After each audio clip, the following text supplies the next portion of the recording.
Okay, good. I'm back on YouTube. That is messed up, bro. Why the heck they keep on banning me, man? I don't understand this shit. Stop fucking banning me, bro. Let me see if I'm live on YouTube. That's messed up that you're gonna ban me. And that wasn't even sexual content. This was on Twitch. She's the one on there doing that little ear licking shit, man.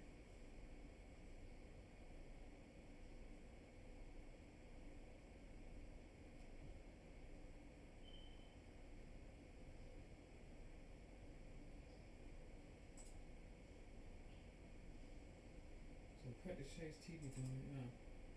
Wait, fine, let me go back on law. Yeah, I'm on law.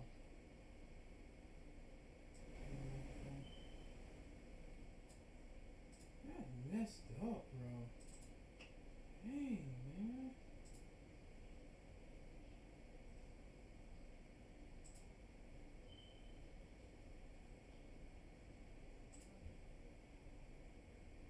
And on the way, I am going to go basically follow the Snake River up most of the way, right through Hell's Canyon.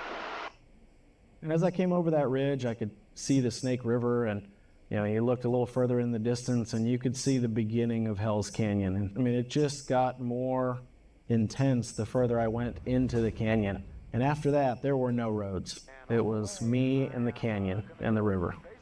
I want to pause right here because it's very easy to assume that what Dave was doing was reckless. In fact, I've debriefed multiple tragedies on this channel where a pilot died because they decided to fly in a canyon and they couldn't climb fast enough to get above the terrain, or they tried to turn around and either they didn't have enough room or they got too slow and they stalled and crashed. Now, in full transparency, I've never done any sort of backcountry flying like Dave has, and I've never flown through a canyon in a small airplane before. However, I've done probably hundreds of low-level flights through the mountains in the F-15E Strike Eagle, but we're usually doing about 500 miles per hour. So if something goes wrong, I can just pull back on the control stick and trade that airspeed for altitude in order to climb away from the ground and analyze the situation. But the thing that you need to realize is that before we walk out to the jet to begin the flight, we've spent hours carefully planning that route and briefing all of the threats. And the truth is that Dave had done the exact same thing. First of all, the Snake River flows to the north, and that meant he would be flying downstream.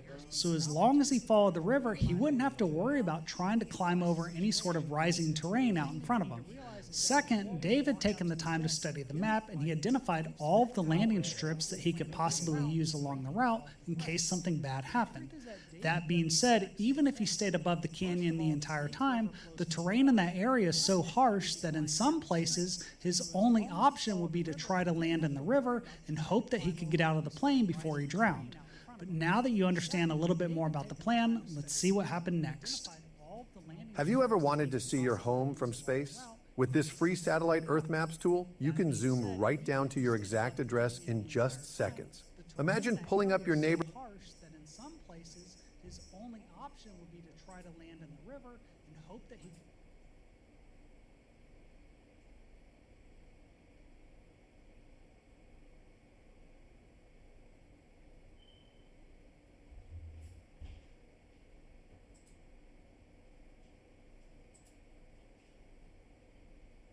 Neighborhood, spotting your roof, your street. So in the back of my mind, I'm thinking I'm by myself. I've got basically a new engine in the plane, something, one I'm not familiar with. And so I was, always looking around, just making sure that things were safe. But as I entered the canyon, I looked at my right fuel tank and realized it was a little bit lower than my left one, but that's pretty common. That happens quite a bit. Most of the time while I'm flying around, the right tank drains a little bit faster, so I didn't think anything of it. Okay, there are a few things that I want to point out here. And the first is that even though Dave had a new engine in his plane, he had already flown it for about 25 hours over the course of several days all around Idaho, making sure that the engine was working and that there weren't any issues, especially considering that he planned to fly in Hell's Canyon. The other thing that you heard him say is that the right fuel tank was a little bit lower than the left one, and that's pretty common for his aircraft. This is where you need to know that each wing on his aircraft has a fuel tank that gravity feeds into a header tank, which supplies the fuel to the engine, and you can't select which tank to use. Also, what he said is true about the Kit Fox, how it sometimes uses fuel from the right tank a little bit faster than the left tank. So he wasn't worried, but it was definitely something that he was paying attention to, even though there wasn't necessarily anything he could do about it at this point. And as I continued down the canyon, I was about 4,000 feet. The base of the canyon's at about, roughly the river's at about 1,500 feet. So I had a decent amount of elevation. I don't know, 5, 6, 7 minutes later, I looked at my fuel tank again, and I couldn't see a line on the right-hand side, and I couldn't see a line on the left-hand side. And that scared me a little bit. So I rocked the wings and, finally realized that there was only a little bit of fuel left in my right tank, and my left tank was completely full. So I started to climb. I climbed from about 4,000 feet up to 6,000 feet. And I was at about 6,000 feet for just a couple minutes. And all of a sudden, my engine started to sputter. This is one of the scariest things that can happen to a pilot. But I want to point out that before the engine started to sputter, I thought Dave made a great decision by climbing as soon as he recognized that this was a much bigger problem than just the right fuel tank draining faster than the left. If we go to the flight data, you can see that he also did a good job of maintaining airspeed during the climb while he was analyzing the situation.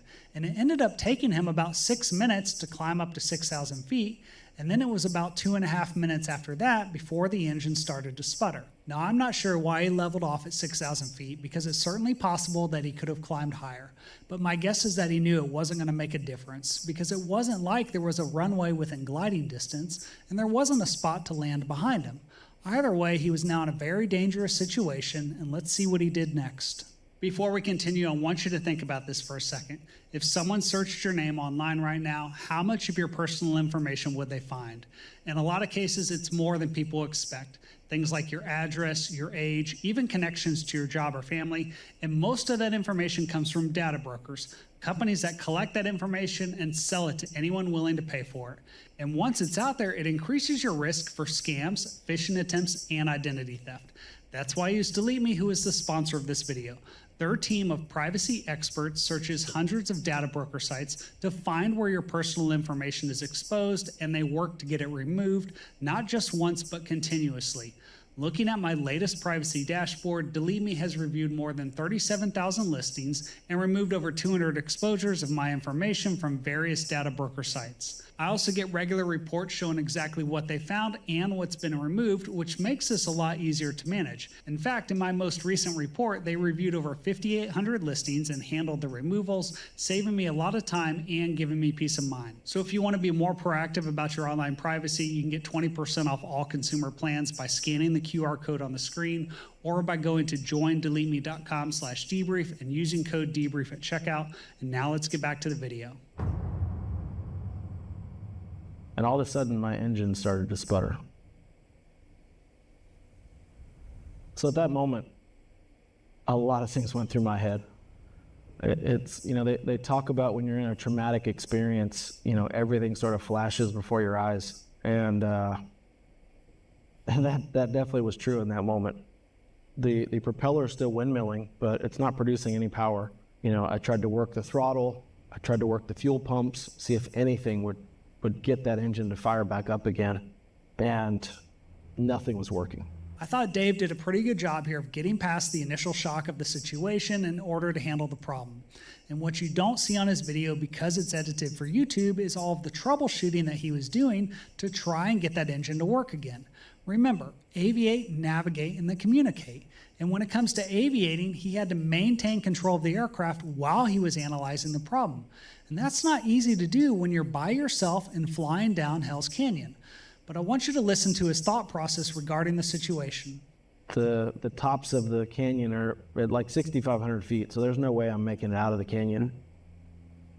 Imagine being able to build anything just by thinking about it. Meet Base 44, a complete AI creation platform made for... So I started descending. I am on my way down, and I didn't see any place that I was going to land and survive. It's hard to relive it, actually. My immediate thought was, can I get can I do something to get it to fire again? You know, I knew that I had an entire tank full of gas. What I couldn't figure out is why it wasn't making it to the engine. If I didn't make it, you know, what was I leaving behind? My wife and my 2 girls. And at that point, even if I could figure something out, I didn't know how much time I had. So I turned on my cockpit camera, basically to be my black box, so that someone knew what happened. Now, I realize that some people are going to question his decision to turn on the camera in a situation like this. And when he originally posted his video on YouTube, there were at least a couple people that thought all of this was pre-planned and he was doing it just to get views on YouTube, but that's absolutely not true. It only takes a second to turn on the camera, and I probably would have done the same thing in this situation for the exact same reason. Oh, shit, man. I lost fuel pressure. I saw this side draining, and this side wasn't. So, oh God. Oh. It was time to push that SOS button. Let somebody know that I am on my way down.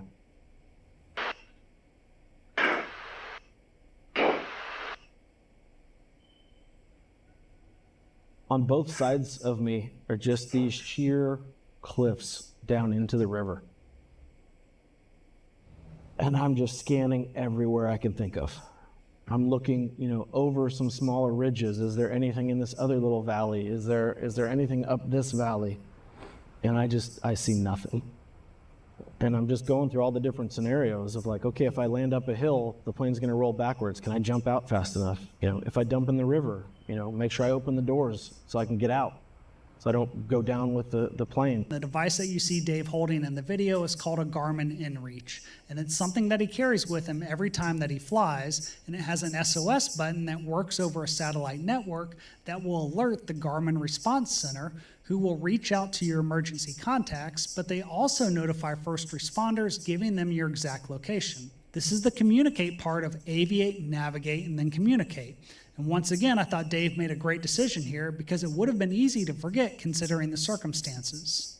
So at that point, it's let's find anything possible where I can try to land, anything remotely flat. Up ahead of me, I see one little bench, one little flat spot, I don't know, 300 feet. And so I commit. I decide that this is where I'm going to have to try to put this thing down. The problem is there's a huge oak tree and a gigantic boulder right next to the oak tree. So it breaks up this pretty decent section. I realize I don't see anything in front of me. I think this is going to be my best shot. You know, the engine at this point is not producing any power. So, you know, I want to make sure that I make it to that spot.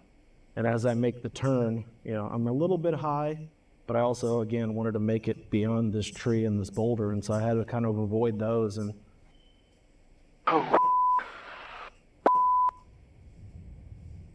This is where I need to clarify that based on the Garmin data from the flight, it turned out that Dave's engine was still producing at most about 8 to 10% power while he was descending. However, Dave never recognized that, and he just assumed that the engine was windmilling. Now, that doesn't mean he was doing anything wrong. I just wanted to point it out because chances are if the engine hadn't been producing that little bit of power, then he probably never would have made it to the spot that he was going to try and land on. Here's where things are going to get tricky though, because at this point Dave was too high to just bank to the left in order to land straight ahead on the spot that he had picked out. Plus, like he said, there was an oak tree and a huge boulder right in the middle of it. So that meant he had to hug the right side of the canyon to give himself enough room to turn around. Plus, he was going to have to time his turn and control his airspeed with pitch in order to land, basically without any margin for error. Now in this next clip that we're going to take a look at, you're going to see Dave moving the throttle around during the final moments of the flight, but to be perfectly clear, he's just doing that out of habit and it didn't have any effect on the engine. You're also going to hear the stall warning tone going off while he's in the turn because he's trying to get as slow as possible without stalling the aircraft. Now I'm going to go ahead and let this play through and then I'll explain the mistake that Dave made that led to all of this.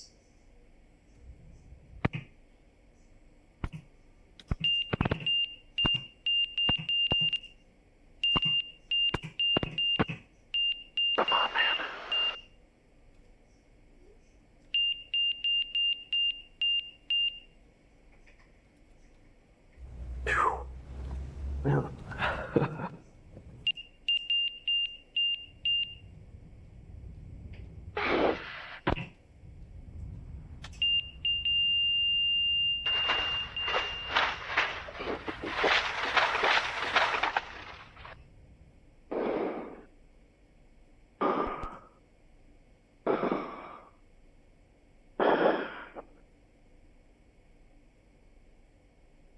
shit.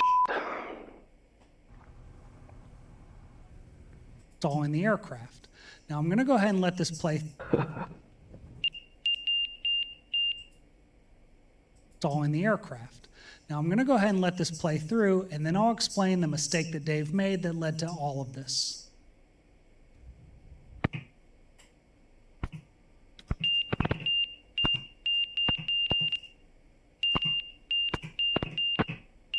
Come on, man.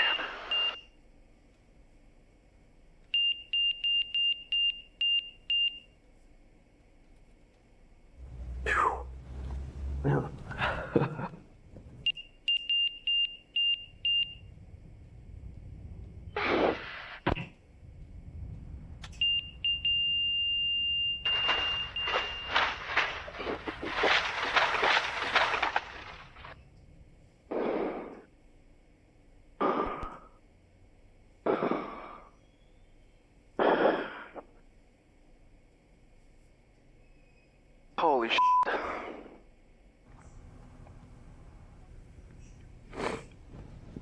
I'm gonna get that emotional. So I floated a little farther than I was hoping to and dumped those flaps and got it on the ground. And then it was just hammer those brakes and end up on a hill, crash through some small trees. But holy shit, I was alive. It's hard not to get emotional when you watch this. Thankfully, this is one of the few debriefs on the channel where the pilot was able to walk away from what happened. But here's the mistake that Dave made.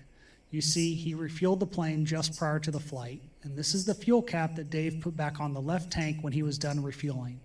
In order for the fuel to feed by gravity, air has to enter the tank through the tube in the cap to replace the fuel as it drains out. Unfortunately, if the cap isn't fully seated, it disrupts that process and it forms a vacuum in the tank, essentially holding the fuel in place and choking off the fuel flow to the engine. That's why the engine was still running, but just barely, because it wasn't getting any fuel. And at the end of the day, Dave wasn't being reckless. He just made a simple mistake when he was pre-flighting his aircraft. Unfortunately, he almost died because of it. Now, I want to thank Dave for giving me the chance to debrief this, and if you want to learn more about what happened or see how he managed to fly out of there, I've put a link to that video in the description below.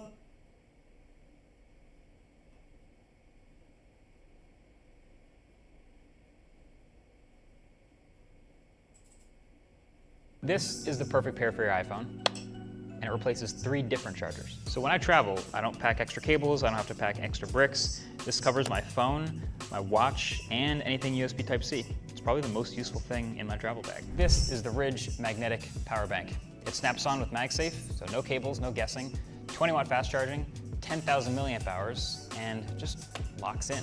This is what I mean by smart everyday carry. It even has built-in USB Type-C and Lightning cables. So if someone next to me needs to charge, I got it. And it charges your Apple Watch too. One device, 5 ways to charge. This is also one of those rare tech gifts that actually makes sense. Everyone runs out of battery, everyone forgets a charger. This solves both, it's practical, it's clean, and it actually gets used. And here's a smart move, if you grab 3, you save even more. One for your bag, one for your desk, one for someone else, or one for you, one for your partner, one for a gift. It's one of those things you end up wishing you had in multiple places anyway. Okay. Oh my God. Assistant to Vicky. How far is the water coming up, sir? Breaking news coming out of Mississippi. A little over 20 days after Nolan Wells' disappearance and death, there now appears to be a major break in the case that the public is finally hearing. Yesterday, we will release an extended version of the audio call his friends would make to the Cito company when they alleged they were having issues with their boat and was sinking. Okay, how many adults on board? There are 0 adults on board. There's nobody on board the boat? No. Nobody right. here is over the age of 21. Sir, that was not the question. Now, this version we shared, originally obtained by TMZ, would only capture when you first hear the driver of the boat speak with the operator. Now, late Saturday night, local outlet WLOX would go on to release a completely unedited version of the call provided by the Mississippi Department of Maritime Resources. And in the first few seconds appears for some that not only Wells was on the boat with his friends when they left Horn Island, that he also appeared to have passed away amongst them. At the top of the call, while hold music played, you can hear panic from an unidentified young woman who appears to say Nolan, followed by, "Oh my God." There's a real petition right now, sitting in front of an actual state judicial oversight body, asking for a sitting Mississippi judge to be investigated and possibly removed from the bench over how she's handled her own son's connection to this case. That's not internet chatter. That's a formal filing with her name on it, headed toward a commission with the actual power to act on it. At the same time, for the first time since this entire case began, the governor of Mississippi has stood in front of cameras and said something about it directly, and what he said didn't calm anything down. It poured gasoline on it.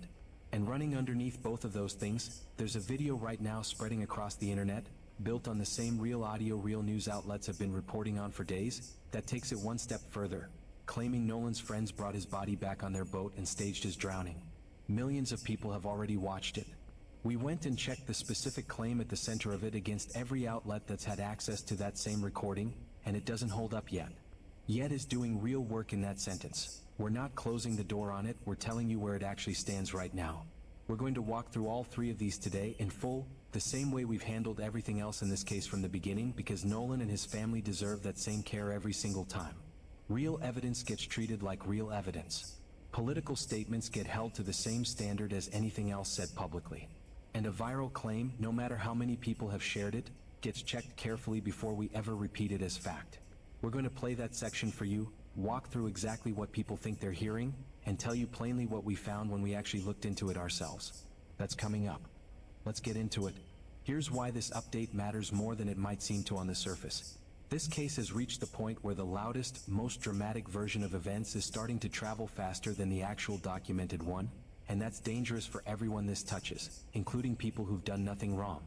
A governor's political framing, a judge's ethics question, and a viral accusation are three completely different kinds of claims, and treating them the same way would do a disservice to you and to everyone connected to this case. If you want a version of this story that keeps those distinctions clear instead of blurring them together for views, that's exactly what we're building here piece by piece. Subscribe now because this is going to keep developing, and we're not stopping until this family gets a real answer. Let's get into it properly. For weeks, one of the loudest silences in this entire case was coming from the top of Mississippi's state government. No comment from the governor's office. No public statement. Just silence, while a death investigation involving an 18-year-old kept generating national headlines out of his own state. That silence broke, and it broke in two stages worth separating from each other because they're not the same moment and they don't carry the same weight. The first time Governor Tate Reeves spoke publicly about this case, it was almost incidental. He was at a press conference about an entirely different subject, a special legislative session he'd called over an unrelated youth court situation, when a reporter asked him about Nolan Wells. His response at that point was fairly restrained. He said he had confidence in the local officials leading the investigation, and noted that Mississippi's Department of Public Safety Commissioner, Sean Tyndall, was also monitoring the situation. His body found 2 days later in the water at Horn Island. Family and friends have spoken out about the kind of person that Wells was and say they're still searching for answers. When asked about the tragic incident, here's what the governor had to say. I don't know all of the facts surrounding the case. I have yet to see a fact or a piece of evidence that suggests any foul play. But if there is, I feel confident that the Sheriff's Office, the District Attorney's Office, the members at the Department of Public Safety that deal with these crimes, if there had been one, they will find it and they will do what is necessary. Back in school, I hated my mattress, and I started hearing the same from my classmates.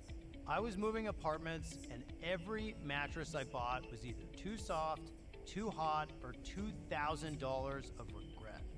The whole industry was selling one mattress to everyone, A 6'4" back sleeper and a 5'2" side sleeper, the same bed? That didn't make sense, so we fixed it. We built a quiz. It takes just 2 minutes with only a few questions. Our algorithm matches you to one of our mattresses, engineered for how your body actually rests. Every mattress is hand-assembled in our Arizona factory. We make our own coils and we create our own foams. Nothing comes off a generic assembly line because there's nothing generic about the way you sleep. Sleep on it for 120 nights. If it's not right, we'll work with you to find a better match or pick it up and we'll give you a full refund. That's our Happy with Helix guarantee. USA Today named Helix one of America's most trusted brands. We've received over 40,000 5-star customer reviews, and we're even endorsed by the American Chiropractic Association. Right now, you can save 25% on your Helix mattress. Take the quiz at helixsleep.com. Find your perfect match.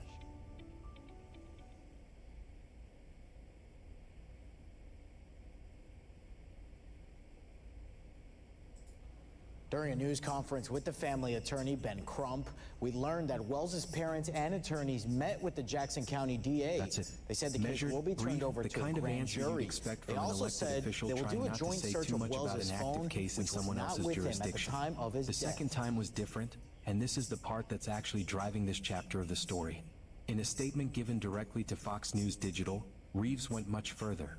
He said, in his own words, that Ben Crump and Reverend Al Sharpton are to blame for the threats connected to this case, accusing them of stoking division for personal gain and calling it sad to see. Some outlets reporting the same statement have quoted him using the phrase political gain instead of personal gain, a small wording difference worth flagging honestly rather than picking one version and pretending there's no discrepancy, since it changes the flavor of the accusation slightly depending on which framing you take as accurate. Here's why this matters, and I want you to actually sit with the sequence of events here for a second because the timing is doing a lot of the work. Reeves made this statement one day after Ben Crump had announced the preliminary findings from the family's independent autopsy, the one performed by Dr. Roger Mitchell, which we've covered in a previous update, and which explicitly could not rule out foul play. Think about what that timing actually implies. A sitting governor, the day after a board-certified pathologist raises real, documented, unresolved questions about how a teenager died, chose that specific moment to publicly blame the family's own legal team and a civil rights leader for the threats surrounding the case, not the people sending the threats themselves. I want to be precise here because there's a real difference between two things that are easy to blur together. Reeves is not wrong that threats are a real, serious, documented problem in this case. We've covered that ourselves, including the FBI's own confirmation that interstate threats are being investigated.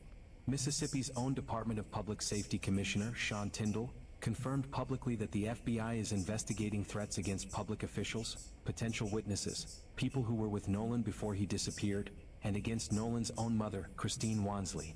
That threat investigation is real and it's serious, and anyone sending those threats is committing an actual crime regardless of what they believe happened to Nolan. But here's where Reeves' framing runs into a problem.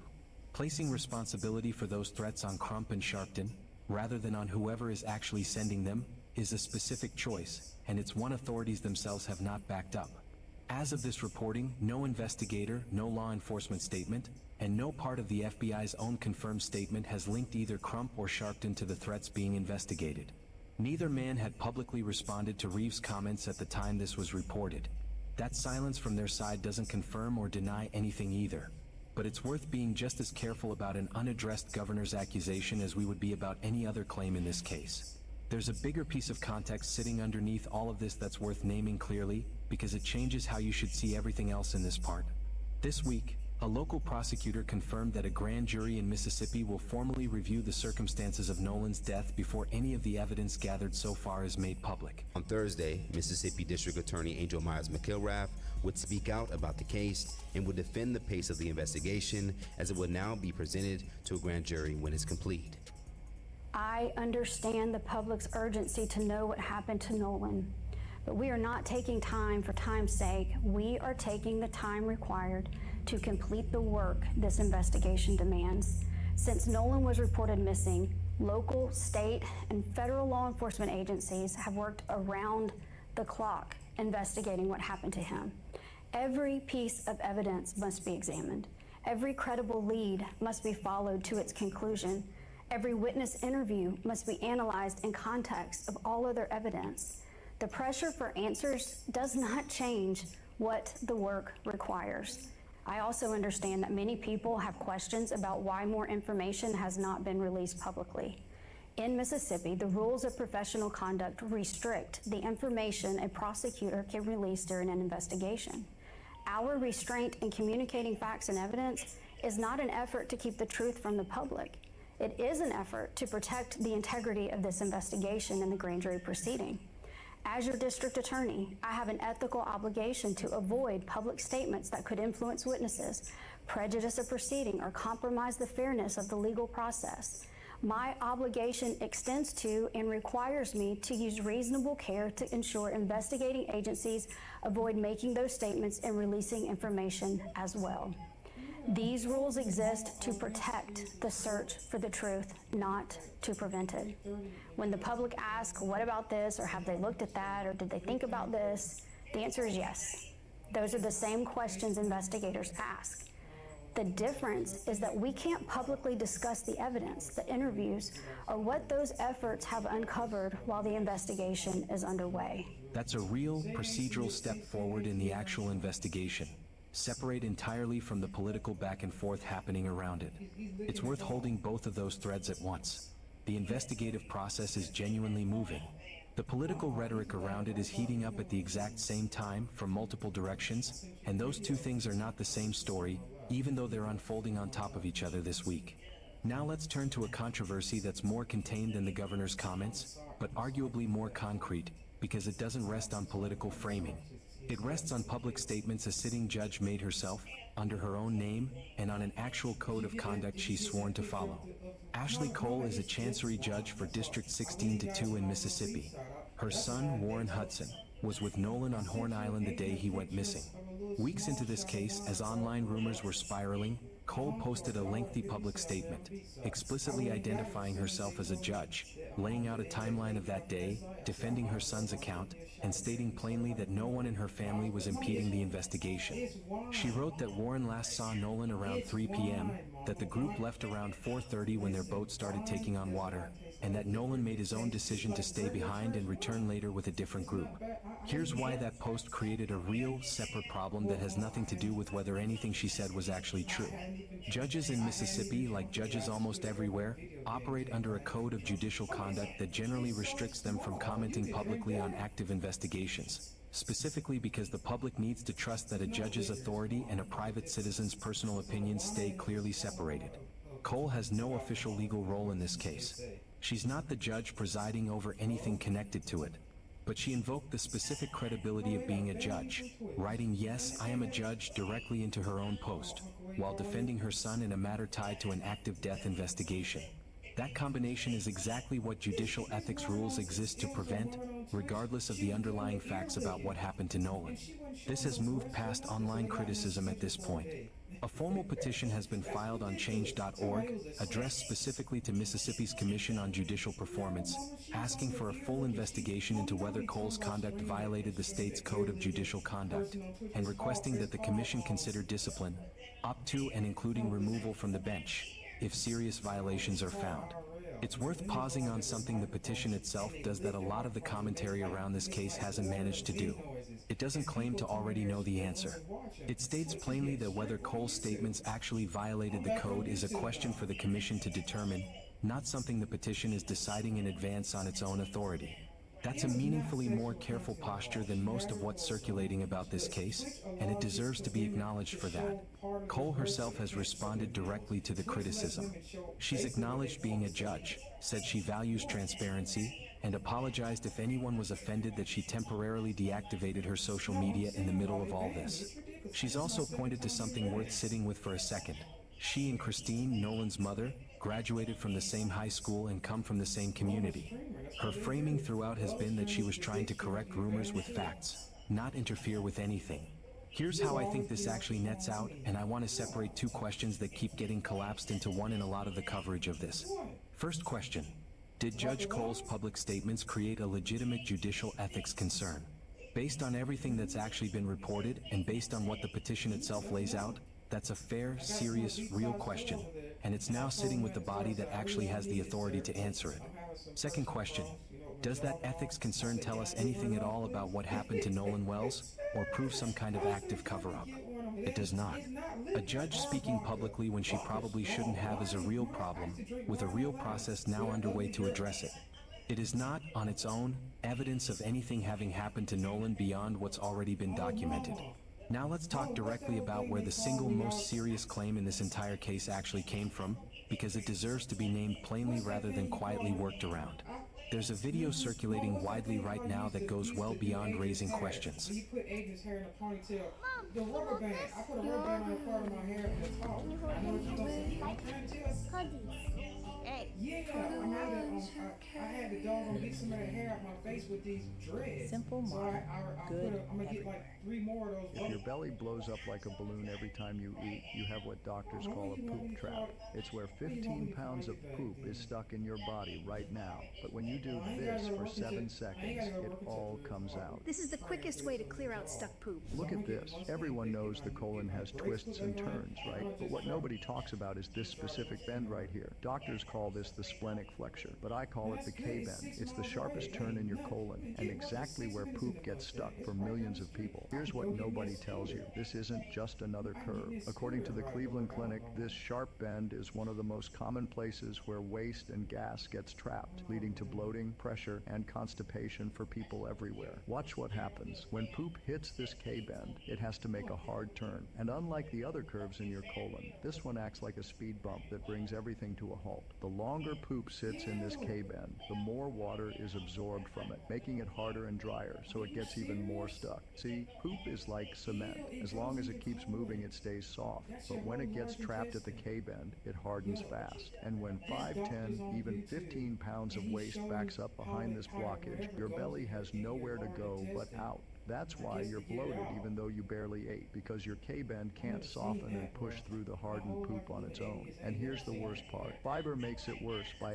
Now, as the driver of the boat tries to explain the situation regarding the boat itself, you would then hear a male voice in the background seemingly yell, "Wake up, wake the F up."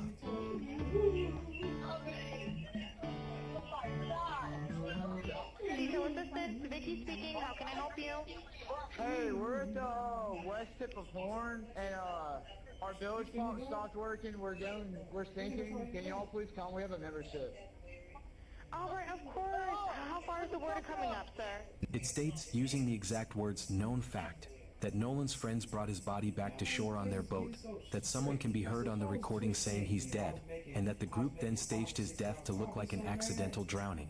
Now, of course, due to the conversations in the background not taking place a part of the actual call, the way some are hearing this could be challenged by those who choose not to see it that way.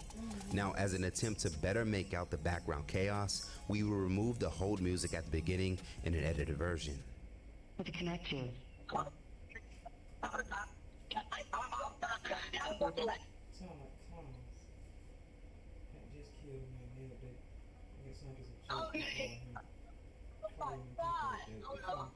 Detail assistant, Vicky speaking. How can I help you? Hey, we're at the west tip of Horn, and our village pump stopped working. We're sinking. Can you all please come? We have a membership. They know what happened, bro. That's sad, bro. And I'm on YouTube, so I can't really talk about no racist stuff on here, because I do not want my account. I don't want my account to get banned. I just got my account back. I do not want my account to get banned, bro. That's why people don't curse and they watch the words they use, because I guess a lot of people get paid. YouTube Spider-Man, brand new today. Oh wow. Wait a minute. Superfly actor.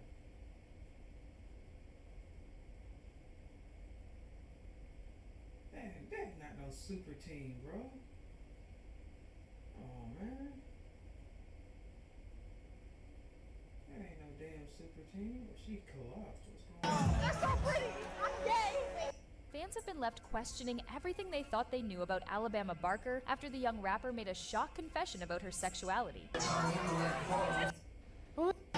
so pretty. I'm gay.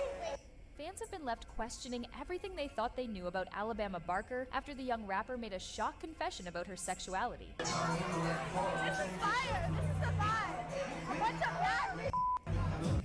this live stream, Alabama Barker headed to downtown LA with her new BFF Gina for a night of partying. But the evening got off to a rough start. As soon as she arrived, Alabama appeared to roll her ankle in her high heels. Hi, sexy. You look f***ing sexy. Thank you. No, you smell so good. Oh my God. Not the first stream. Falling to the ground before making her way inside. Once inside, Alabama's luck appeared to turn. As she admitted she was relieved the club wasn't too crowded, something fans know is important to her after previously sharing her experience with panic attacks in crowded spaces. While inside the club, Alabama was approached by a group of women who wanted to introduce themselves to the young rapper. However, it seemed Alabama was the one left completely starstruck, playfully commenting on her sexuality in the moment. You're so pretty. I'm gay. The moment quickly went viral, with fans reacting to her questioning her straightness. One user commented, "Baddies really had her questioning Bro, she ain't collapsed. Oh, what are they talking about? Let's see what he got going on with this right here. It's so easy to become a podcaster with Riverside. First, go to Riverside and open an account. When you're ready to record, just hit. What's up, fam? It's your boy, Cut to the Chase TV. Be sure to hit the like and subscribe button, and be sure to share this video. I got some news for you Negroes today. Now, we all heard about the Nolan Wells tragedy, the 18-year-old black kid who went on a boat trip with a whole bunch of white friends, and he was the only one that came up dead. He never returned home. Everybody else made it home safe and sound. So this automatically makes the case a race issue. You got black people mad as hell. Black people is fearing that this Nolan Wells case will be swept under the rug and he never will receive justice. And then on the opposite hand, you got white people saying, wait a minute, these white kids are innocent. There's no foul play. Nolan Wells didn't want to get back on the boat. They insisted he come back with them. They couldn't force Nolan Wells to leave the island. So everybody been sending me this story. Everybody been sending me news clips. Everybody been sending me news articles, and they've been saying, Cut, how do you feel about Nolan Wells? And I sat on it. I did my research. I didn't want to rush the judgment, but tonight I'm deciding to speak on it. And I'm gonna just say this up front. I ain't gonna sugarcoat it. I think foul play is involved with Nolan Wells' murder. I'm just being real. It's too much inconsistencies. Nothing makes sense. You on an island with 300 to 400 people. You end up dead. You wash ashore and ain't nobody seen nothing. The people you call your friends doing a whole bunch of shady stuff. They done lower you up. Didn't go to your funeral. They keep it hush hush. It seems like everybody is protecting each other. So when somebody say this Nolan Wells story is suspicious, I tend to agree with them. They got some explaining to do. Because the more I look at this story, the more evidence that comes out, the more guilty Nolan Wells' so-called friends look. Because you guys remember, they are doing interviews on the news. They are doing interviews telling exactly what happened. And all Nolan Wells' friends insist he never got back on the boat. Nolan Wells stayed at the island. We went home. We tried to get him to come on the boat. He refused to, so we left him, and that's the last time we seen him alive. Y'all remember that? In case you forgot, let me play this news clip of Nolan Wells' friends telling exactly what happened, because you're going to see him contradict himself many times as he speaks. Listen very closely to what Nolan Wells' friends say happened. Let's go.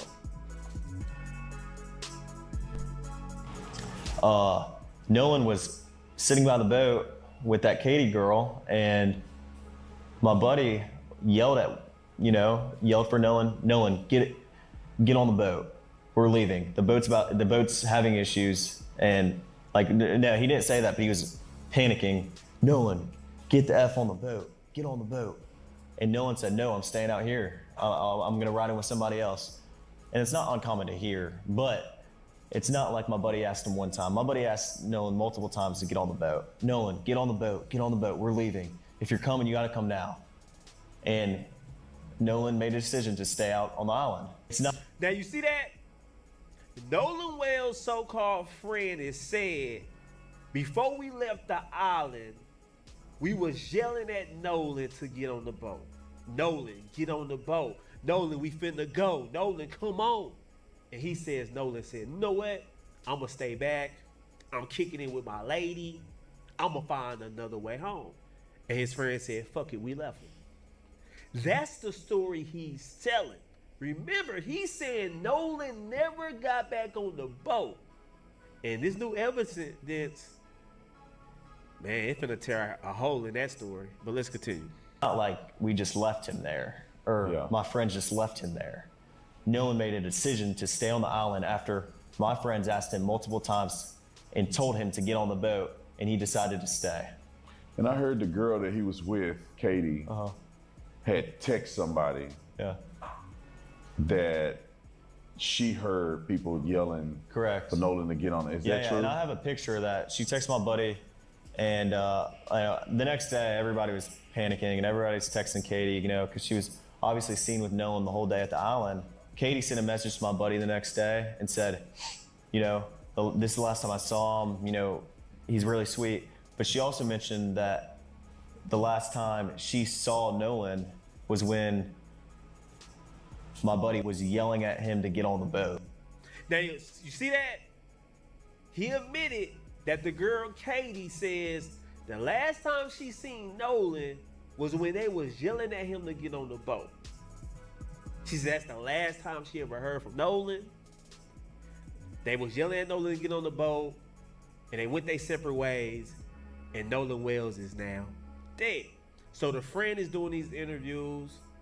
He's trying to get the story out. He's trying to convince the public that they're telling the truth. But then that 911 call drops. And it basically contradicts what he's saying. Because he's saying Nolan never got back on the boat. But in the call, the emergency call, you hear somebody saying, Nolan, Nolan, wake up, Nolan, Nolan, Nolan. That proves he is on the boat. Don't believe me? Listen to this audio call and see it for yourself. Let's go. Whoa. What's that? I just built a budgeting app in Base 44. Guys, Nina just built an app. Impossible. Nina can't code. Interesting. Can it generate reports? I can now. Nice. So you're saying we can all build apps now? Yeah. I'm on lunch. I gotta make a call. I'll be in my office. Just built an inventory tracker. Protein calculator. Book sharing app. A workflow manager that Tracks who still owes for the group lunch. Trash duty schedule. Since no one seems to care. Just built a performance created manager. a goal tracking system. We built the same thing, didn't we? Yep. Can this thing manage contacts? Is the SOC 2 compliant? I want to animate this graph. Create a party planner. Profesor de Español. An inter-office dating app. For dogs. For office dogs. You know what I mean?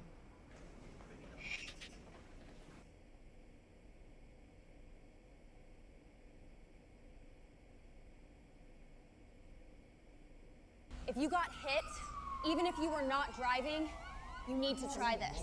Because if you were in a car accident in the last year, you could be owed a large cash payment and not even know it. Even if you weren't driving, all you have to do is click the link in this video, answer 5 simple questions about your accident, and see if you have a case that could be worth money, like this, or even like this. If the accident wasn't your fault and it happened in the last 12 months, you could be owed a lot more than you think. And this doesn't just apply to drivers. If you were a passenger in an Uber, walking, riding a bike, or on a motorcycle, you may still qualify. Most people never check, and insurance companies are hoping you don't. So, don't skip this. Click the link and see what your case could be worth. People all over the country have already received checks for tens of thousands and sometimes hundreds of thousands of dollars. And they did it without going to court. That's because there's money already set aside for accidents like these. For example, Stacy didn't think her accident was a big deal, but after checking, she ended up receiving $90. Connect you.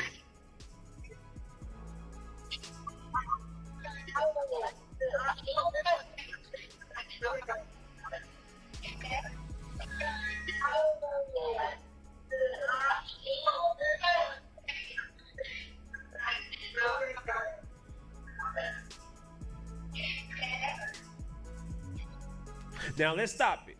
They make the call for help. They think they're on hold, and you hear a female caller saying, "He's dead, he's dead." And you hear a male voice saying, "Sure, he's dead." So they're panicking. Because right now they're on hold and they not knowing that it's being recorded. They're young. They don't know how these things work. As soon as you call a company, it's being recorded. So they don't know they're being recorded. So they speaking freely. They're panicking. They trying to get him up. And they know he's dead. But let's continue listening to the call.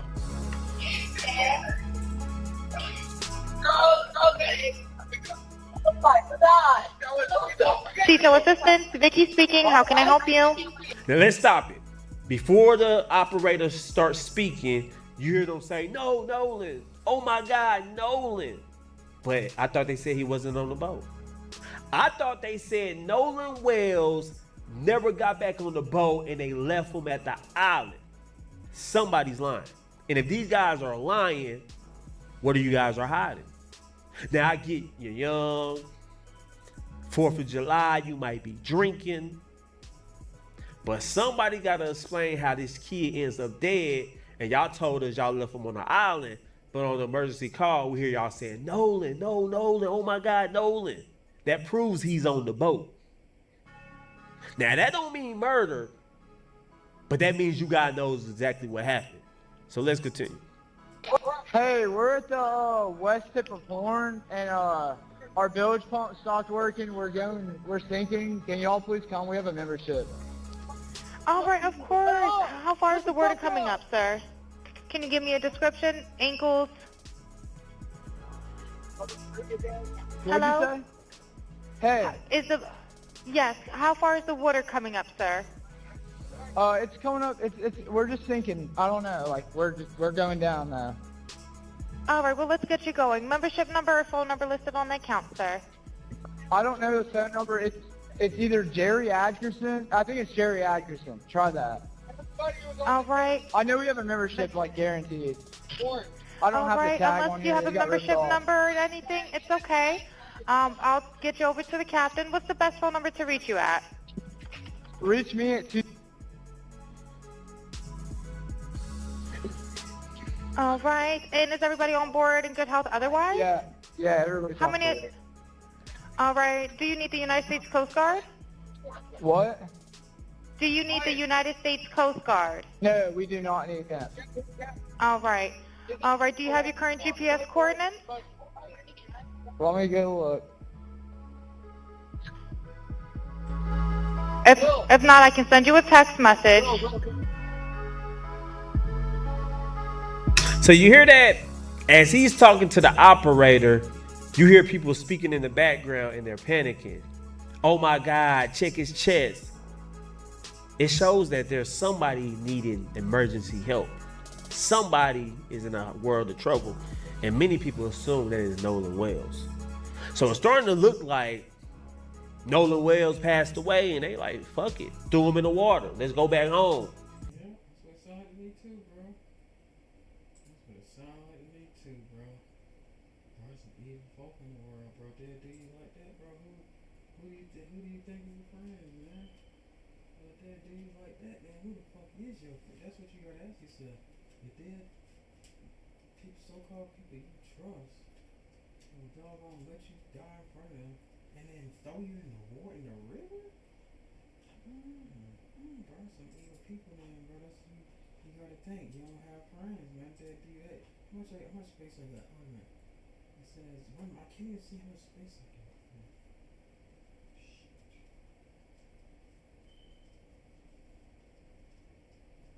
They kill you like that, bro. You don't have no friends. What the fuck? It says 470.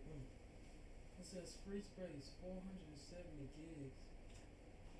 Is that a lot? Can't see that. Have to space it out. Space it out. Free space. So it looks like free space. Oh, it says 47.0 gigs. What the fuck? Where's all my space going at? What the fuck? Let's say 470 or 4. Come on, baby. Come on. Come on, baby. Go. Let's say 47.0. What the fuck is going on? Let's go back to sleep. How the fuck my minute. What the fuck? I ain't been downloading shit. What the fuck is going on here? Sorry I woke you up. I'm sorry I woke you up, baby. I'm sorry. 47.0, bro. What the fuck? I had over 100 gigs. What's going on here? What's going on with my space? I didn't download nothing, did I? I haven't downloaded nothing on this computer.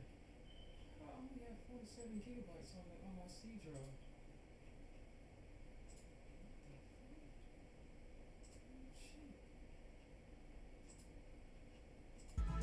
And he washed up shore. That's the route a lot of people are saying happened. Now I get they're young, I get they've been drinking, but this 911 call, this emergency call is very suspicious at the least. Let's just be honest with it. Can we at least all agree on that? Whether you think these guys are innocent, whether you think they're guilty, can we all admit that the 911 call is suspicious? That's all I'm saying. If you can't admit that, then you ain't being truthful. Let's continue. Hey, North, are you ready? Yes, sir, I'm available. North, 30 degrees. If you're struggling with depression and not feeling the comfort and peace that you need, I invite you to meet with missionaries like me from the Church of Jesus Christ of Latter-day Saints. We can help you lift your burdens through the gospel of Jesus Christ. Bye.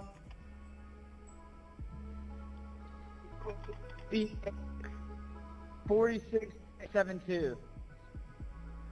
All right, 4672.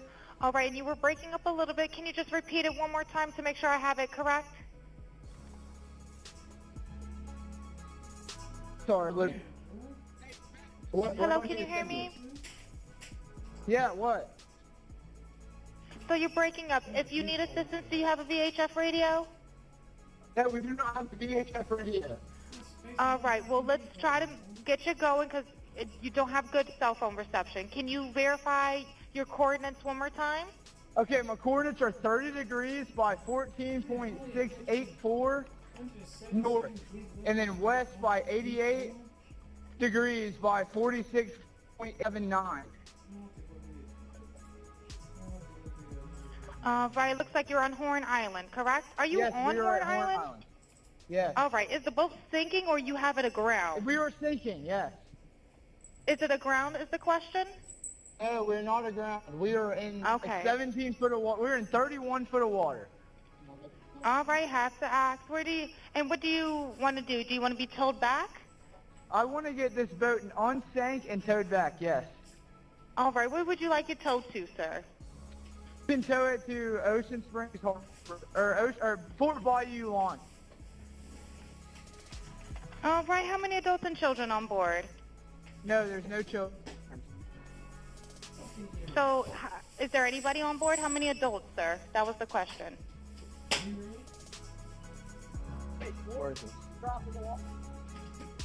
Hello, can you hear me? Gotta jump in and pull the plug, Bart, while you're going. Hello, sir. Hello. Yep, I just need you to answer these questions so I can get you over to the captain. Okay. How many adults on board? There are 0 adults on board. There's nobody on board the boat? No. Nobody right. here is over the age of 21. Sir. You see that? She asked how many people is on the boat, and he says there are no adults on the boat. Nobody here is over the age of 21. It sounds like he might have been drunk. It sounds like he might be on that narcotic. It sounds like he might be under the influence. And that's why he can't really answer the woman questions coherently. And it's just a sad situation, man. And many people is divided on this case. Of course, you got black people saying foul play. You got some white people saying foul play. You got even Nancy Grace saying this is suspicious. She's saying she's not resting till she get to the bottom of the Nolan Wells case. You got a white woman named Nancy Grace who's very popular, who's very respected. She's even saying she believes there's some foul play and she believes the death of Nolan Wells is very suspicious. Don't believe me? Take a look at this news clip. Listen very closely. A teen's mysterious death getting nationwide attention after attending a July 4th boat trip with friends and never returning home. Now, a Mississippi grand jury will determine if criminal charges will be brought after the family's private autopsy couldn't rule out foul play in Nolan Wells' death. There were 300 to 400 people out on Horns Island. You mean to tell me nobody saw anything? Any parent that would be in this situation, you would do anything to find out what happened to your child. Joining us now, Nancy Grace, former special prosecutor and host of Crime Stories with Nancy Grace. You know, Nancy, Attorney Ben Crump there has a point. You mean no one saw anything? Where do you see this investigation, where things stand? I've got a lot of problems with the investigation so far, but remember, we are seeing through a mirror darkly. We don't know all the evidence. There's been one state's autopsy, and that has not been released. The family sent the body of Nolan Wells for a second independent autopsy, and that autopsy says undetermined. This is what I do know, Griff. I know on the back of his head, the occipital bone back here, there is deep red subcutaneous tissue. It's not anywhere else. It is not pooling of the blood once he's died. The blood pools at the lowest point. It's not that, because it's only there. I'm curious, does that suggest a blow to the head? Now, I agree. If he got any bruising at the back of a head, that might suggest that he received a blow to the head, maybe was knocked out, thrown in the water. Was there some type of struggle? So I agree with Nancy Grace that is very suspicious, and we need to see why his head was red. Where did that come from? Did he fall somewhere and then fall in the water? Did he hit his head on the way down? Or was there some type of struggle or physical altercation? That's what I want to know. But let's continue. There are many accidental possibilities. When you look at the video out there, there are tons of boats. They're close together. Did he drink and drown in between one of those boats and nobody noticed? I don't know that. However, that deep reddening on the occipital bone is very disturbing to me. Also, you think, oh, he drowned, but we don't have the lungs. When the second autopsy got the body, the lungs and the throat were missing. Now, I understand, Griff, why they took the lungs to determine if he had drowned, but why was the neck missing? What about the interior of the throat sparked the initial medical examiner's concern? Was there some bruising on the neck? I don't know. So Nancy Grace saying his lungs was removed when his family did the independent autopsy. They didn't have the lungs to examine, and they didn't have his throat. They say a piece of his neck was missing. So Nancy Grace is saying, why was his neck missing?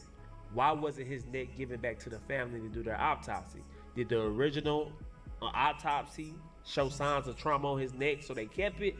That's what Nancy Grace is saying. She's finding that's very suspicious that his neck was removed and not given to the family to do their own independent autopsy. I agree. Was it bruising? Did it show trauma on the neck? Why did they remove Nolan Wells' neck? But let's continue. Now, I want to start today's video with the best overall mattress, which is the Helix Midnight Lux. Now, this is the epitome.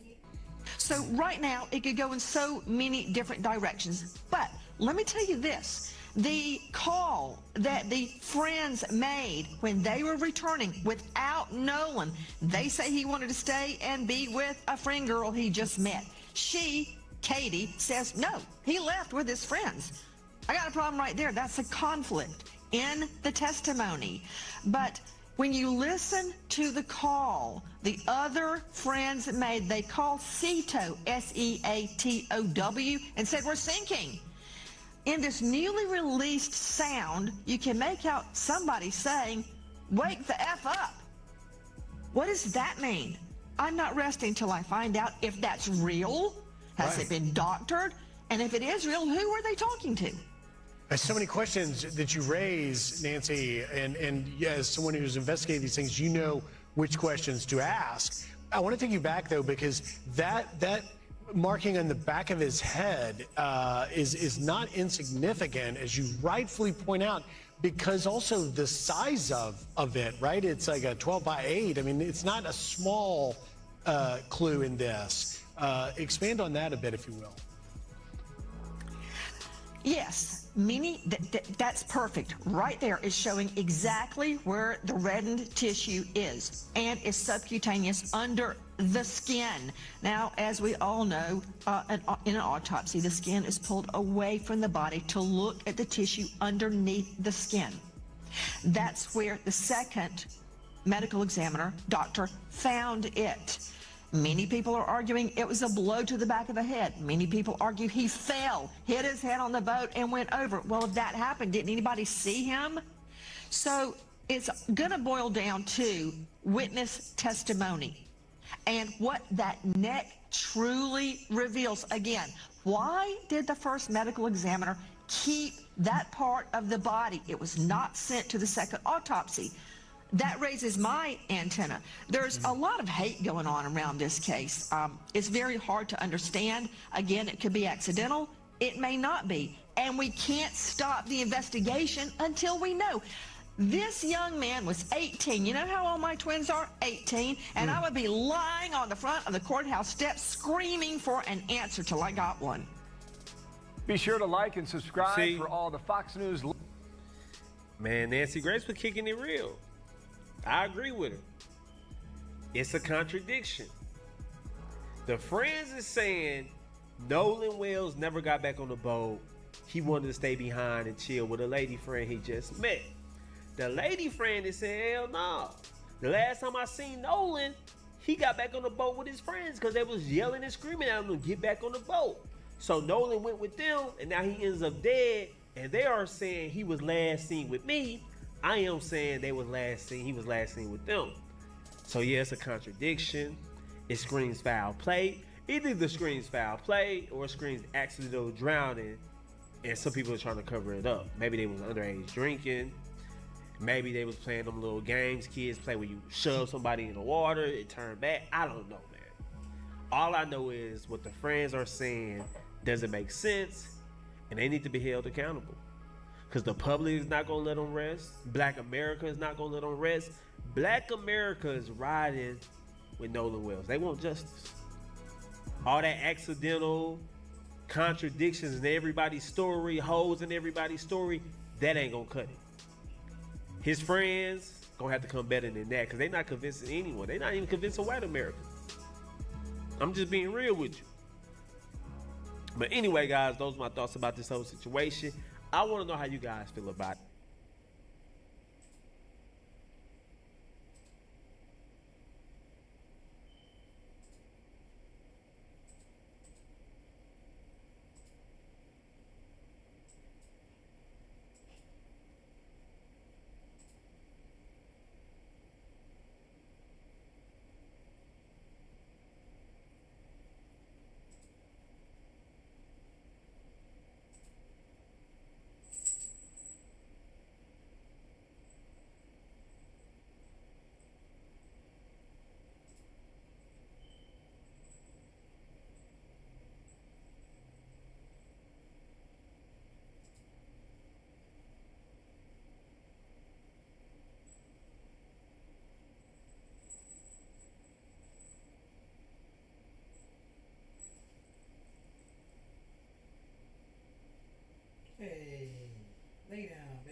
We were losing the war. Pushed to the edge of extinction by an alien alliance bent on our eradication. The Covenant. So we made a bet and trusted everything we had left to one soldier.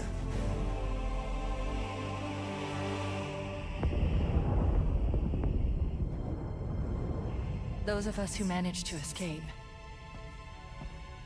found something.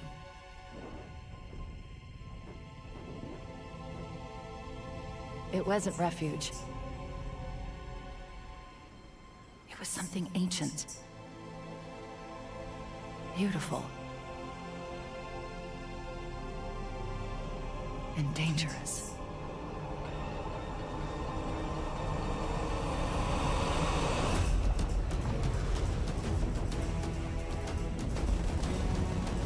The Covenant followed us here. If they claim this place, humanity doesn't survive. That's not going to happen.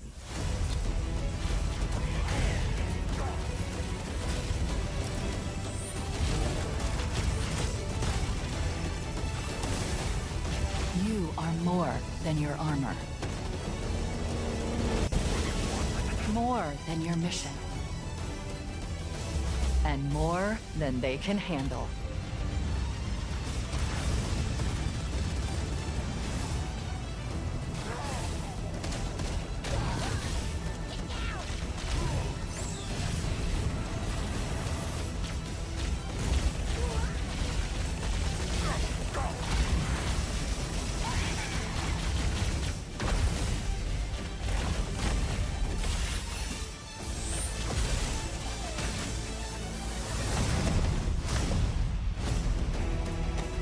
They believe they can break us.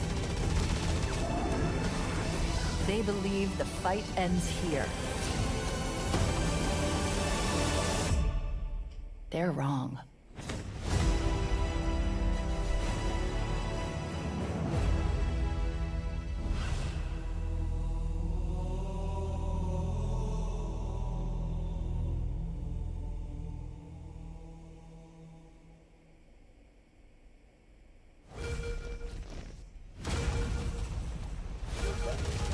You've heard the story.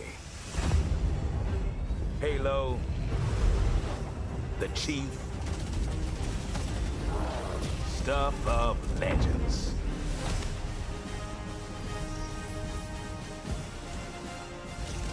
But that's not the story I'm telling today. This one, you haven't heard. I've started simple enough. Drop in, grab the goods, get out before anyone noticed. Well, guess what? They noticed.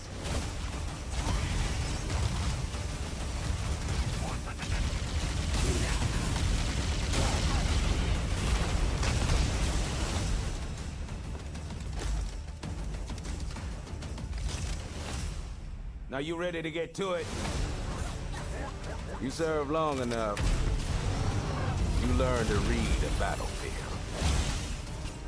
This place, more of a freak show. And trust me, I know freaky. Have you enjoyed your stay so far, Demon? Sorry to interrupt, but we're on the clock.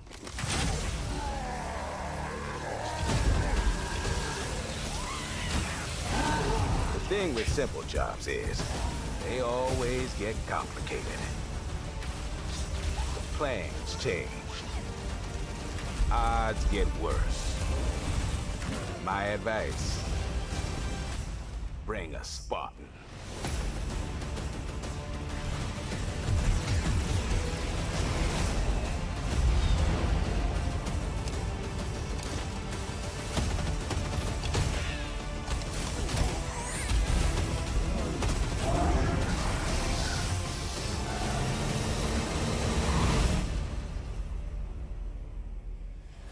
Chief, you ever get tired of being the strong, almost silent type?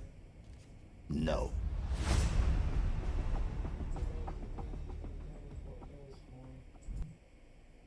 College football shit look right.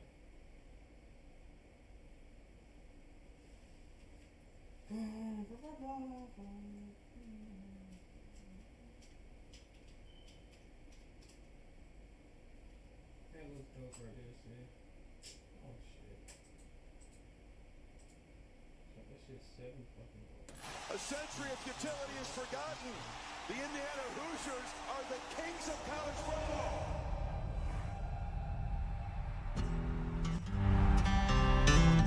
Some players who walk through that tunnel, onto that field, grew up dreaming about putting on this uniform. Gather around this table, boy. They've rooted for this team their whole life and want to be a part of something bigger than themselves. Some have another dream: the money, the deals, the cars, those shiny teeth. That's college football now. I get it. Everyone's got to make a name for themselves. Truth is, I don't care why you show up. I care what happens after you do. We're having it.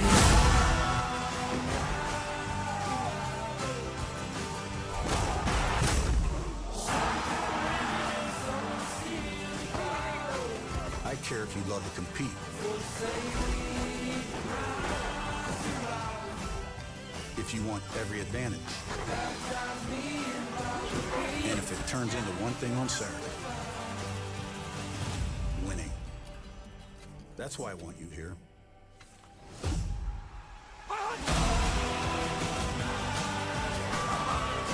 That's what you're here to do.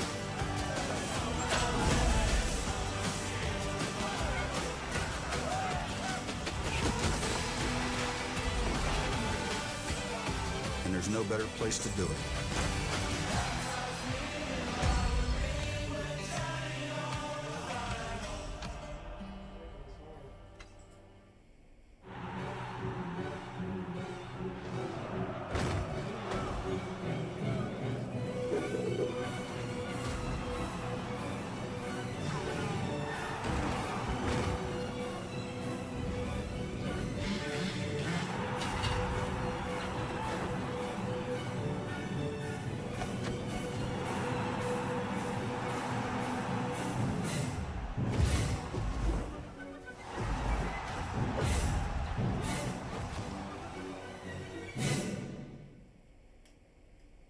They got a mascot matchup?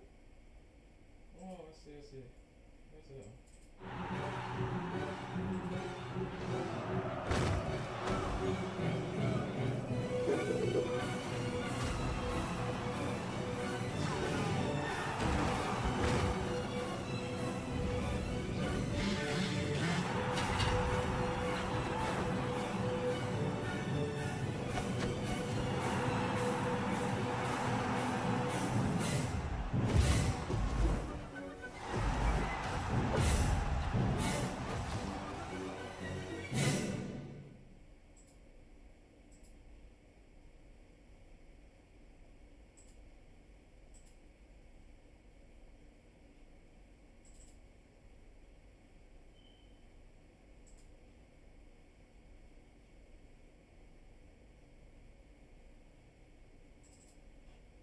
Update. What the fuck, man?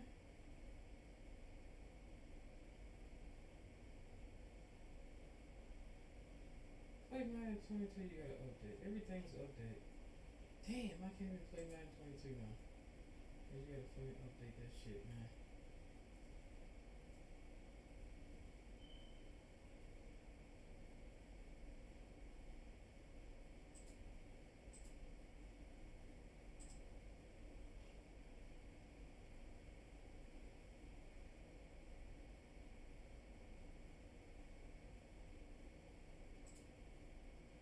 What if you could make a song using only your voice?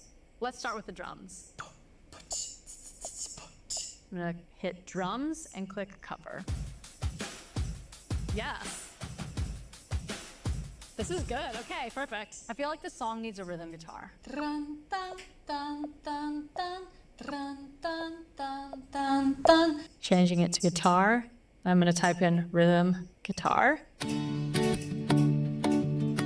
Okay, I like this track. I'm gonna copy it to the main. All right, now we're adding some bass. Bum bum bum bum bum bum bum bum bum bum bum bum bum bum bum bum. Okay, let's click on bass, and I'm gonna just click cover. Yes, I like this. Okay, good. All right, adding a synth for the chorus.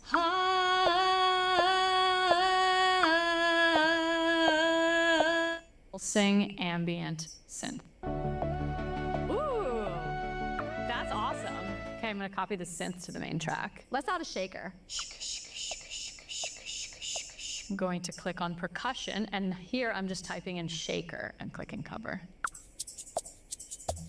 Let's add it to the main track. Now let's put it all together, and I'm gonna sing. Absolutely unexpected. Maybe that's the best part. Yeah, I know that we connected, not just music, but our hearts. I know based on my track record, I tend to pick the worst. I know I deserve a good guy. Maybe you could be the first. I know we all grow from our past mistakes, 'cause now you're a risk that I'm willing to take. You're making the hours fly by. You're making me smile so wide.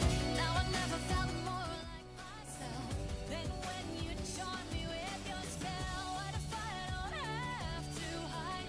What if it was you all this time? And every lonely melody I get was waiting for your voice in my duet. I'll admit it's pretty scary. Wait. Hold on. Yeah, everybody. How many? Huh? All right. And is everybody on board in good health otherwise? Yeah. Is everybody on board and in good health otherwise? Why did you answer only one half of that question? Yeah, everybody. How many? Why did you answer only one half of that? This emergency audio, from my perspective, bro, it proves everything that we've been said. It falls right in line with what Katie said. Katie said, yo, when the friends was calling him, he went over to him. Warren said, we began to call Nolan over when we realized the pump wasn't working and we wanted to leave, quote unquote. So Nolan came over around the time the pump was, quote unquote, not supposed to be working. That's the same time they were supposed to be on the phone with 911. This lines up perfectly. Katie said the last time I seen him was when y'all was calling him over. They said we called him over when the pump stopped working. This will line up perfectly. When Nolan went over, this is when Nolan went over. So when you hear this call right here and you hear this, he dead? She just asked, he dead? Again, we don't know who the girl that asked. It wasn't Katie, but a girl asked, is he dead? Somebody says Katie was on the boat too. I don't think Katie was on the boat. I don't know. I don't know. He dead? Now watch. Nolan. They are screaming out for Nolan. Yo, that means something had already happened. Mind you, when Warren was talking to Officer Tatum, Warren said what? Oh, we were working on the boat. All right? We were working on it before we called 911. We were pulling things out. We were doing this and this and this and this and this. Right? So what made them call 911? That's my perspective, is what made them call 911? Was it actually an alibi? What made them call? Because they was already working on the boat for an extensive amount of time, according to them. So even if they did call for an emergency, cool. But because they was working on the boat for an extensive amount of time, and Katie said the last time I seen them was when they was calling Nolan over, that would mean that within that period, because they started working on the boat according to them at 3 p.m. They didn't leave until 4:30.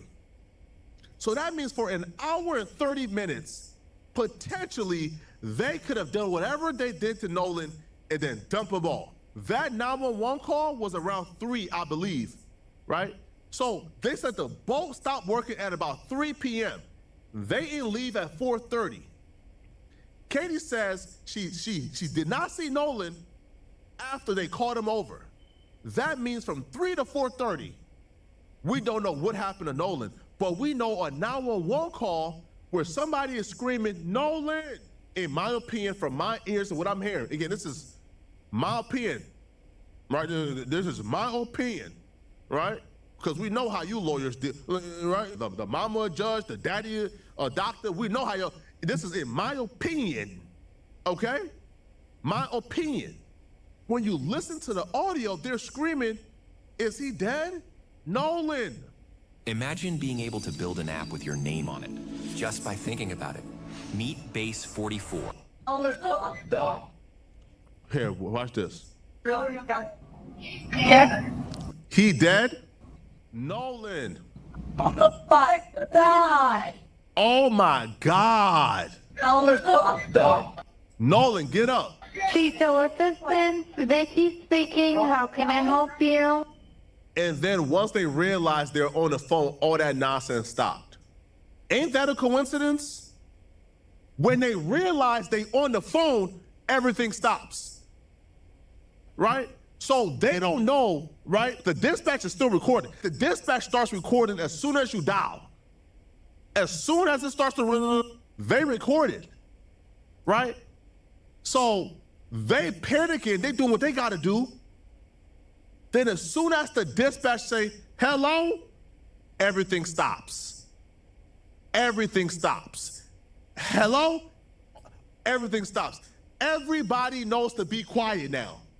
Everybody knows to shut up now once the dispatch starts speaking. Come on, bruh. Come on, man. How are they getting away with this? Ask yourself this for a second, bruh. Yo, we have so many stories, yo. We have the black kid that was found rolled up in a mat at the gym. We got the Kanika Jenkins thing. Now we got Nolan Wells. We got the other lady who was at a sleepover with her coworkers or the neighborhood, whatever, friends or whatnot. She was found dead the next morning at the bottom of the patio. Nobody has ever been picked up for that death. They said, oh, it was accidental. Oh yeah, she just so happened to be the only person that was at that sleepover who just so happened to walk out and fall over and broke her neck and fell, and she, come on, bruh. Come on, man. Now let's go back to the full audio now, bruh. Again, now that y'all heard what we heard, let's go back to the full audio and listen to the audio that TMZ got. All right? Because as soon as the 911 person picked up, stop. But we still hear, get up, get the F up, right? They stopped talking about, hey, yo, is he dead? Is he dead? Nolan, no. No, they stopped saying that when the 911 person picked up the phone, they stopped saying that. But as you listen to it, you hear get up, get the F up in the background. That's a fact. Assistant, Vicky speaking. How can I help you? Hey, we're at the west tip of Horn, and our bilge pump stopped working. We're sinking. Can y'all please come? We have a membership. All right, of course. How far is the water coming up, sir? Get up, get the F up. You heard that, right? Get up, get the F up, get the F up. Who are they talking to? Again, this is after the dispatch picked up. In the beginning, they're saying, Nolan, oh my God, Nolan, is he dead? Oh my God, is he dead? Come on, bro. Sir, can you give me a description? Ankles? What'd Hello? you say? Hey. Yes, how far is the water coming up, sir? It's coming up. We're just thinking. I don't know. We're going down there. All right, well, let's get you going. Membership number or phone number listed on the account, sir. I don't know the phone number. It's either Jerry Atkinson. I think it's Jerry Atkinson. Try that. All right. I know we have a membership, like, guaranteed. I don't have the tag unless on you here. have a They got membership ripped off. number or anything, it's okay. I'll get you over to the captain. What's the best phone number to reach you at? Reach me at Hold on, cuz. Hold on. Let me see. Okay, maybe. Bro, did bro just say cuz? Bro just said code up cuz. That shit working right. Bro just said hold up cuz. I still can't. literally Twitch banned me for dumbass shit, bro. Twitch literally banned me for doggone streaming and hosting the girls freaking IRL chat, right? Mock or whatever the fuck that shit is. And she was showing part of her tits, but she wasn't showing her nipples or nothing. I still can't believe they banned me for this shit. Who the fuck is this text?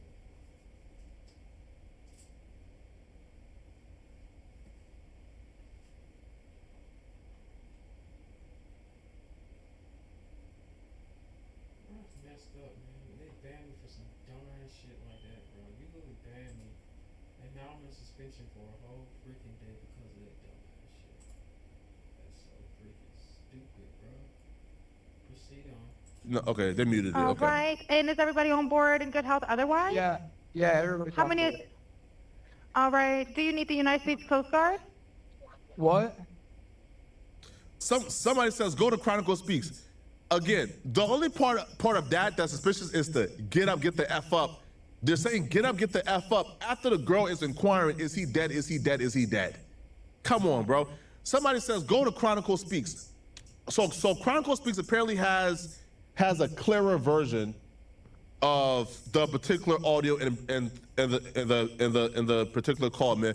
Again, shout out to Chronicle Speaks. Okay, let's get to it. Now, again, I'll be real. I feel like the audio that we just heard, that was enough, to be honest. That was enough. Yo, we heard him say, is he dead? Nolan, get up. Nolan, get up. Is he dead? But let's go to Chronicle Speaks. But shout out to Chronicle Speaks. Again, I'm not too familiar with Chronicle Speaks, but I'm sure she does great work. So shout out to Chronicle Speaks. Klondike hits you with brutal cold. Can you survive? Build a warm camp and hold connection. Oh, wow. This is the inaudible part that we missed in the first one. Oh, this is the part we couldn't hear in the first one. Oh, wow. Isn't the case soft? What more do they need to arrest these people? Come on. Why haven't we heard of a girl yet that was on board? We've heard of the 4 friends, we've heard of his black friends. We haven't identified a girl yet that was on the boat. There has not been a girl yet that's on the boat. And we don't know a girl yet that's on the boat. Now the father said when they got to the house, it was a girl who told them, yo, the keys is on the Xbox. Detail assistant, Vicky speaking. How can I help you? Hey, we're at the west tip of Florence. That's crazy. And, our bilge pump stopped working. We're sinking. Can you all please come? We have a membership. All right, of course. How far is the water coming up, sir? Wow. Can you give me a description? Ankles? Hello? Hey. Yes, how far is the water coming up, sir? It's coming up. We're just sinking. I don't know. Like we're going down now. All right, well, let's get you going. Membership number or phone number listed on the account, sir. I don't know the phone number. It's either Jerry Atkerson. I think it's Jerry Atkerson. Try that. All right. I know we have a membership, like, guaranteed. I thought he was on the... I don't have the tag on unless here. you have a It got ripped membership off. number or anything, it's okay. I'll get you over to the captain. What's the best phone number to reach you at? Reach me at 2... All right. And is everybody on board in good health otherwise? Yeah, everybody's How on many? board. All right. Do you need the United States Coast Guard? Wait. Hold on. Yeah, everybody's How on many? board. Huh? All right. And is everybody on board in good health otherwise? Yeah. Is everybody on board and in good health otherwise? Why did you answer only one half of that question? Yeah, everybody's How on many? board. Why did you answer only one half of that question? Huh? That's like your girlfriend asking you, yo, was you out last night cheating? And you said, yeah, I was out last night. Huh? That's not the question. Is everybody on board and in good health? Oh yeah, everybody's on board. What? What about the good health part? Is everybody in good health? All right. And is everybody on board in good health otherwise? Yeah, everybody's How on many? board. All right. Do you need the United States Coast Guard? What? Do you need the United States Coast Guard? No, we do not need that. All right. All right. Do you have your current GPS coordinates? Let me go look. If not, I can send you a text message. North. All right, are you ready? Wow. Yes, sir. I'm available. North 30 degrees by 4672. All right. 4672. All right. And you were breaking up a little bit. Can you just repeat it one more time to make sure I have it correct? Sorry. Hold on. Hold on. Why was his phone muted? Is it correct? Sorry, look. Hold on. That was not the service. Because he said sorry when he started talking again. That was not the service. That was not the service. He said, oh, sorry, but that, no. That was muted. That was mute. He muted it. Nah, that's not the signal. That's not the signal. He muted that phone. He's not even responding back to her. He mutes the phone, and then he gets preoccupied with something else, and we know it's not the service because he unmutes the phone, he's quiet, but we still hear the background. We still hear the background. Again, he muted it, unmuted it, he's preoccupied with something else, but we're still hearing the background. Yeah, what? But hello, can you hear me? Watch this. Look. Breaking up a little bit. Can you just repeat it one more time to make sure I have it correct? Sorry, look. Come on, cuz. Hello, can you hear me? Yeah, what? So you're breaking up. If you need assistance, do you have a VHF radio? He's not breaking up. He's muting the damn phone. No, we do not have the VHF radio. All right. Well, let's try to get you going because you don't have good cell phone reception. Can you verify your coordinates one more time? Okay, my coordinates are 30 degrees by 14.684 north, and then west by 88 degrees by 46.79. Right, it looks like you're on Horn Island, correct? Are you Yes, on we are Horn at Horn Island? Island. Yes. All right. Is the boat sinking or you have it aground? We were sinking, yes. Is it aground is the question? We're not aground. We are in 17 foot of water. We're in 31 foot of water. All right, have to ask. What do you want to do? Do you want to be towed back? I want to get this boat unsank and towed back, yes. All right, where would you like it towed to, sir? You can tow it to Ocean Springs or Fort Bayou. All right, how many adults and children on board? No, there's no children. So, is there any... So how many... Wait. Yo, he's being so deceptive with the answering, though. He's being so deceptive. They say, yo, how many adults and kids are on board? He said, no, there's no kids. Why is he selectively, though? Why is he selectively choosing not to answer certain questions? They first asked him, yo, is everybody on board and in good health? Yeah, everybody on board. What happened to the good health part? Huh? How many adults and children is on board? Is no kids on board. Okay, how many adults? Oh my God, bruh. Oh my God. No, there's no children. So, is there anybody on board? How many adults, sir? That was the question. Hey, Warren, what? Hey, Warren, drop in the Hello, water. can you hear me? Oh my God. Jump in and pull the plug, Bart, while you're going. Hello, sir. Hello. Yep, I just need you to answer these questions so I can get you over to the captain. Okay, How many adults on board? There are 0 adults on board. There's nobody... Huh? What? Oh, they were... That's what we're dealing with. That's what we're dealing with, bruh. Oh my God, this is what we're doing. It just hit me. It just hit me. This is what we're dealing with, bruh. Oh my God. It just hit me.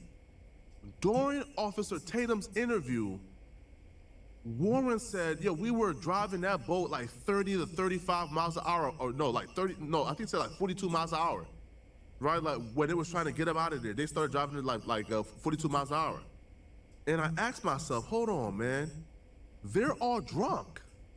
Wyatt or whoever is on the phone, they are drunk beyond measure. They're out their body. They are operating a boat out their body. They're all drunk as hell. Nolan probably died due to something that took place. They horse playing around, they got upset, they probably got into a fight. Nolan went overboard, they're too drunk to get no. This is nasty stuff, bruh. How is it all these red flags, but look, I guess I don't understand. There's so many red flags, but nobody is doing anything about it. Nobody here is over the age of 21. On board. There are 0 adults on board. Huh? There's nobody on board the boat? No. Nobody here is over the age of 21. What? Sir, that was not the question. Is there a person? Is there a person, a living individual on the boat? Hello? Come on, bro. Come on, bro. Come on, bro. Come on, bro. What? I'll be real. I might be naive, yo. I might be naive. I'm tossing it up to them being drunk. I'm tossing it up to them being drunk, but I'm going to be real with y'all, bruh. What this sounds like to me, and I'm being honest to God right now, bruh. This sounds like them creating an alibi. Oh no, there's nobody over the age of 21 on the boat. Is there any living person on the boat?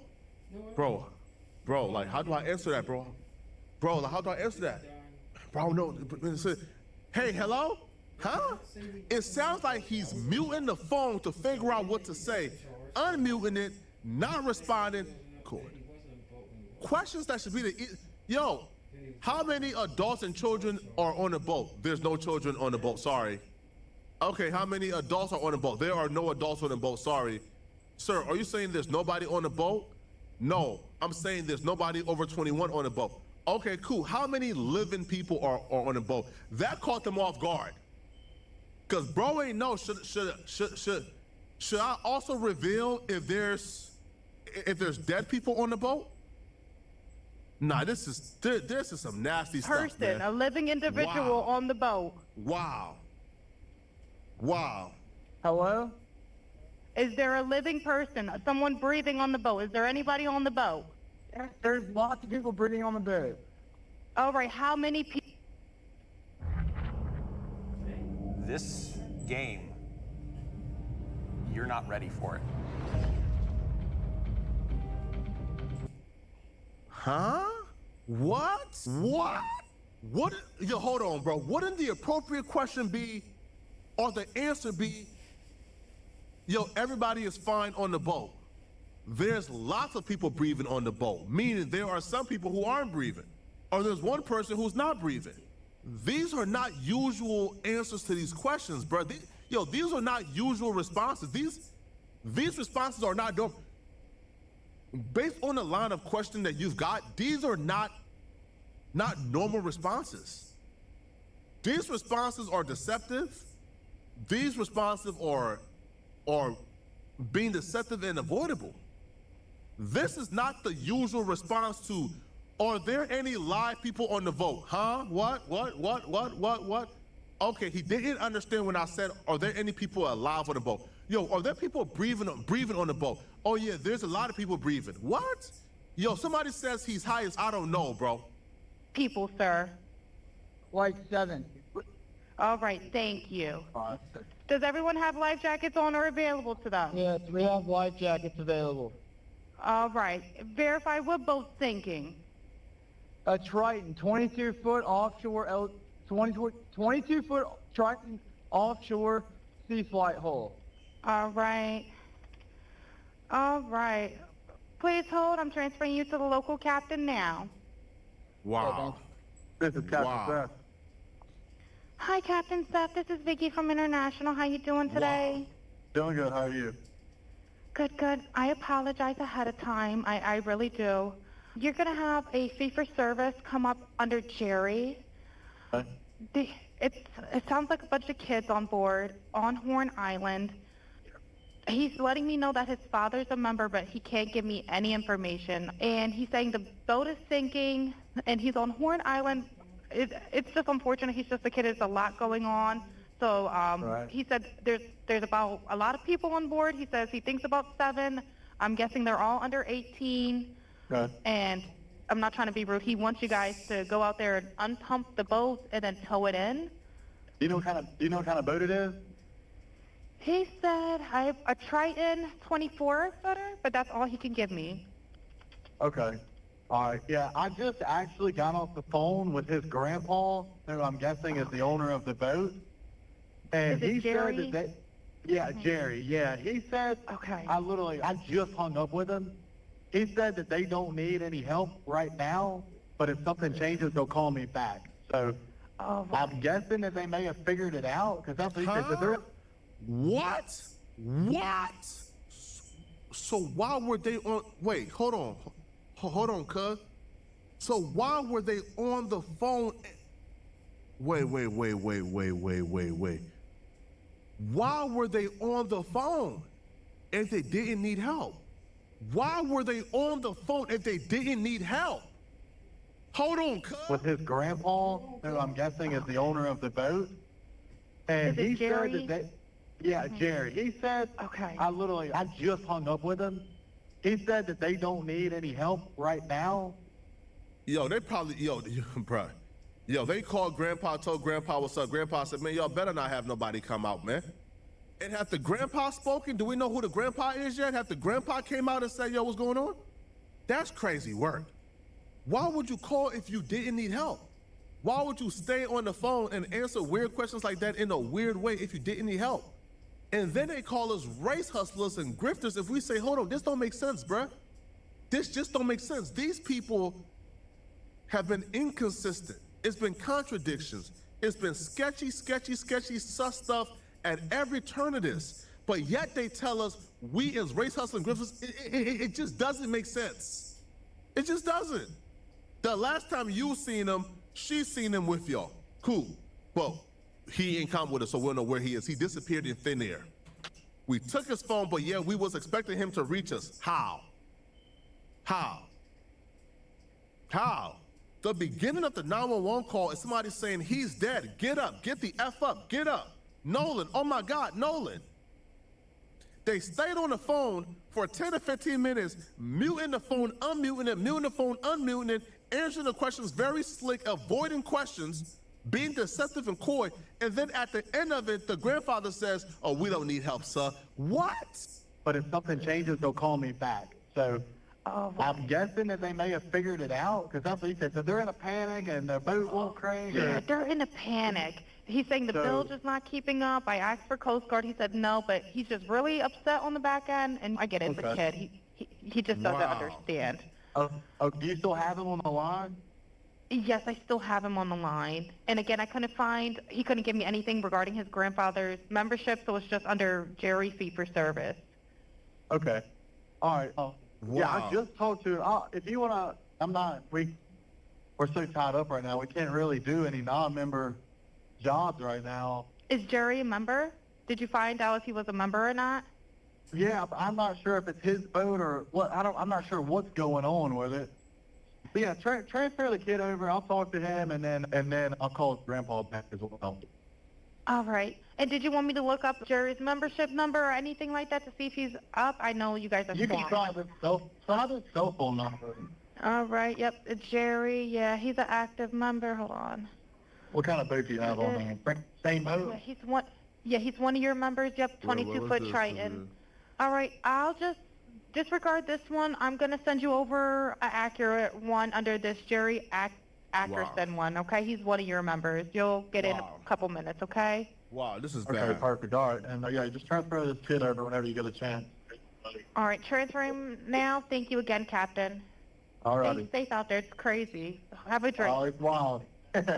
All righty, thank you. Thank you. So here we have the official sworn police report. Man, shout out to her, man. This is bad, bruh. This is so terrible, man. My question is, how can anybody in their right? No, like who is being truly honest with themselves? How can anybody who's truly being honest with themselves look at all of this is going on and then say, what's the problem? What are y'all talking about? What's going on? What? Like, bro, are y'all crazy? Are y'all crazy? Like, yo, what do you mean there's nothing going on? Of course there's something going on. This is terrible. This is one of the worst things I've ever witnessed in my life. This is bad, bro. But yet, nobody is saying anything. People think this is, this is just bad, bro. It's bad, man. Baccarat Rouge 540. You've seen the dupe for this all over TikTok. It's the Alt 23 Cristal. Here's my opinion on it. All right, I wanted to show you guys. This is not the actual perfume. This is the eau de parfum. Retails for $645.